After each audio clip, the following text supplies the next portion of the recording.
And I need you to touch me, Lord. Touch my mind, my heart, my life, my Lord. So we're here again with Lisa Morris, who is the president of the Sacred Heart Apostolate. So let's say, Lisa, that a family has been to a parish mission or they've heard about enthronements. What is the preparation for having an enthronement of their home? Okay. So once they decide that this is something they want to do, they've put their name in, then one of the Sacred Heart missionaries, as the helpers are called, they will give them a call and set up a time to come to their house and bring all the preparation material. There is either a 3-day Triduum or a 9-day novena that can be prayed, which is all laid out in a format, very easy. It takes usually about 20 to 30 minutes, we say, for the family to allow each night to do the prayers in preparation. So they can either do a 3-day or a 9-day. Okay. And then comes the day of the enthronement itself, and what does that entail? Okay, so the Sacred Heart missionary, along with the family, would set up with the priest or the deacon the day that the ceremony takes place. Again, it's all very laid out in a booklet. It takes about 15 minutes, the ceremony itself. It's just a beautiful, powerful ceremony where they start in one area of the house. There is the image of the Sacred Heart, maybe a rosary or Bible, pictures, and then they process to the place of honor, which is where they're going to put the image along with the covenant. And it's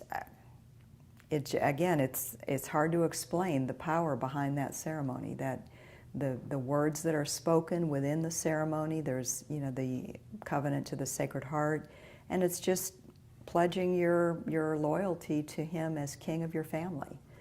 And how long does that whole ceremony that day, how long does it take?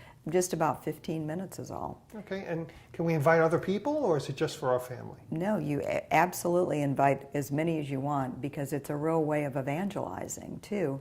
Family and friends, and Catholics and non-Catholics alike, have come, and it's a joyous time. They see something, and usually what happens, there's at least 2 or 3 families that come to watch another that say, I want to do that.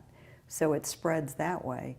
And then typically there's, a little celebration. It can be, I've been to some where there's, cake and punch or whatever, but then there's some where it's a full-blown dinner and, a celebration. Mm-hmm. So you have the celebration following the ceremony.